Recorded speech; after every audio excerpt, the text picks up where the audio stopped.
Eu penso uma UERN do tamanho de nossos sonhos. Eu penso uma UERN do tamanho dos sonhos dos alunos. Por que não? Tamanho dos sonhos dos técnicos administrativos, tamanho dos sonhos dos professores. A crise na Universidade do Estado do Rio Grande do Norte, ela assume perspectivas e âmbitos bem diferentes. Nós temos problemas sérios no âmbito político, em nossa universidade, no âmbito administrativo, no âmbito financeiro e no âmbito de gestão acadêmica e financeira. No âmbito político, a seriedade e a crise tem se tornado tão séria, sobretudo devido à vinculação de nossos gestores maiores a partidos políticos, a posições políticas partidárias em nossa universidade, que tem feito com que o gestor seja ou amigo de um governo ou inimigo, e nessas relações pessoais quase íntimas esqueçam os compromissos com os segmentos acadêmicos. Reitor não tem que ser inimigo ou inimigo de governador ou de governadora. Reitor tem que defender os segmentos acadêmicos, as políticas da universidade, as suas propostas aprovadas em todas as instâncias da universidade, na área de ensino, de pesquisa, de extensão, de recursos humanos.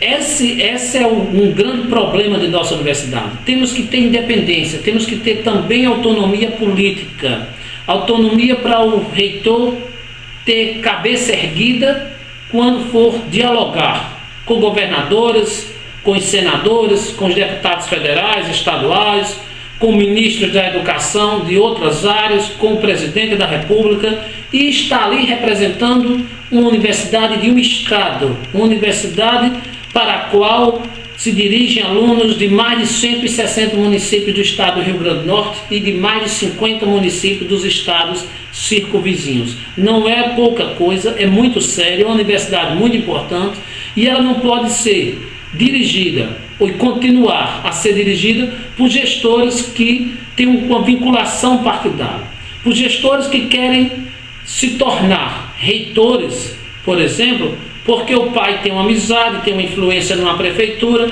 ou porque é de interesse ou de amizade pessoal do atual reitor, ou com outras vinculações que não seja sua experiência com os segmentos acadêmicos.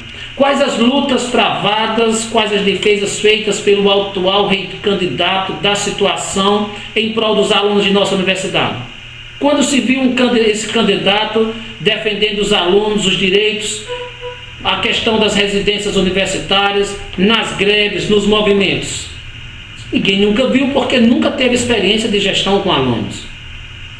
Qual é a experiência que nós temos para articular grupos políticos diferentes de todos os partidos em prol de um projeto para a universidade, como nós fizemos no campus de Pau dos Ferros?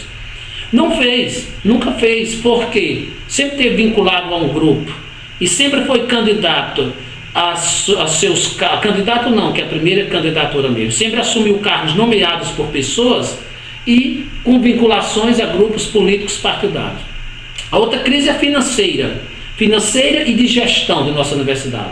Não é discurso de oposição somente à situação da precariedade dos nossos serviços na Universidade do Estado do Rio Grande do Norte, nem da pobreza e da situação difícil que se encontram as nossas estruturas físicas e de equipamento. Nós temos problemas, por exemplo, no edifício Epílogo de Campos, onde a universidade iniciou, o prédio mais antigo de nossa UERN. O auditório do Epílogo caiu, teve o seu teto que desabou em 2006. Lá se foram mais de 6 anos. Continua isso no abandono. Que seriedade nós temos na universidade, onde o seu principal edifício, seu principal auditório de origem da história da UERN, está há mais de 6 anos interditado, com o teto caído, no total abandono, e nada é feito. E não só é culpa do governo atual. Já 3 governadores de estados passaram e essa situação não foi resolvida, porque também a gestão não buscou solução real, efetiva, para resolver a situação do Epílogo de Campos. A situação similar se encontra no campus central, o abandono, a sujeira, o desrespeito daquele campus que não tem um muro, que não tem uma segurança para as pessoas, que não é cuidado, há obras abandonadas dentro do campus. E essa coisa vem se estendendo. Essa mesma realidade se dá em Natal, se dá em Caicó, em Açu, em Patu, em Pau dos Ferros. É uma situação que a universidade vem numa total crise financeira e de gestão, e é tudo colocado como que está uma maravilha, é como se fosse, faz de conta que estamos muito bem, que nós estamos crescendo, que vamos preparar a universidade para o futuro. E organizar a universidade do presente. E resolver a universidade do passado, que está abandonada. Não se tem um futuro bom se não se cuida bem do presente e não se respeita o passado. Não podemos iludir as pessoas pensando num discurso de futuro, negando a história, negando o que está na ausência e na presença. Essa é uma outra situação. Uma outra crise tem sentido grande nessa situação da própria gestão centralizadora. Tudo em nossa universidade passa, em última instância, pela assinatura de um reitor ou de um pró-reitor, porque as instâncias colegiadas, as unidades acadêmicas, não têm nenhum poder de deliberação e de decisão sobre recursos financeiros e sobre políticas para a nossa universidade. A situação é séria que, se quebrar um bico de luz em Pau dos Ferros, na Faculdade de Educação, na FANAT, na FAD, isso tem que ser solicitado à Pró-Reitoria de Administração, em processos amplos, com burocracias estúpidas, que às vezes temos que mandar um carro a Mossoró, gastar para isso mais de R$200, para trazer coisas que valem 15, 20 reais, por exemplo.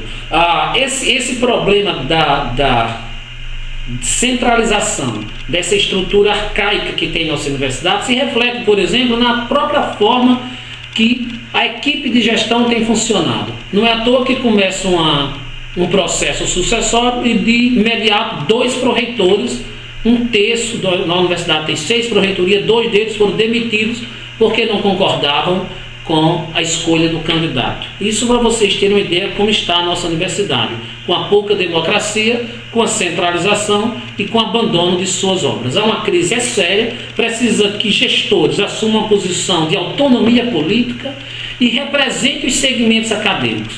O candidato da situação diz que, como é amigo da prefeita, amigo da governadora, não tem essa preocupação com os segmentos estudantis, porque esses estão apoiando o candidato Gilton Sampaio. Mas, quando se vão negociar com o governo do Estado, com o governo federal, com os ministros, valem as pessoas, não é só a fórmula que elege um reitor. Vale as quase 15 mil pessoas que compõem a Universidade do Estado. E são com essas pessoas, em todo o Estado, que a gente vai contar para, unidos, dar o salto que essa universidade precisa, transformar essa universidade numa universidade de fato, tamanho dos sonhos de cada um de seus componentes. Numa universidade de qualidade, numa universidade séria, universidade que possa pensar a academia, que possa pensar o ensino e aprendizagem, que possa valorizar o seu aluno, a presença desse aluno na universidade, o técnico administrativo, que possa valorizar cada professor em sua aula, em seu trabalho, em seu laboratório, em seu grupo de pesquisa, sem distinção, sem desrespeito, igualitariamente e sem necessitar de usos partidários para fazer isso.